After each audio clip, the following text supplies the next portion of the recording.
Ana-ana sa kustodiya sa Senro na sipit ang kining 10-wheeler truck kay dunay kargang mga illegal nga pinutol nga kahoy sa Barangay Pianing, Butuan City. Sa gihimong assessment sa Senro, kapin 90 ka mga pinutol nga lawaan ug dunay mga sagol sa klase-klaseng kahoy ang gibiyahe ni ining maong truck. Bukabat sa kapin kung kulang 4,500 board feet ang nakupiska sa mga otoridad. Gipangunahan sa National Anti-Illegal Logging Task Force ang maong operasyon sa pag-alayon sa Regional Task Force ug Senro na Sipit Task Force.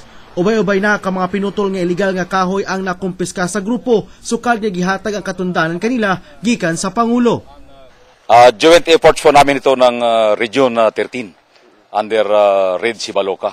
So ito yung mga confiscation namin for this week. At just for today, ito yung nakuha namin. With your all-out support, we have done our part. Sige. Okay. Thank you. Magpabilin din sa Senro na sipit ang nakumpiska nga truck nga dunay karga nga illegal nga kahoy samtang gihimo pang investigasyon kung kinsa ang tag-iya niini. Nisibat ang driver sa dihang gipahunong kini sa mga otoridad.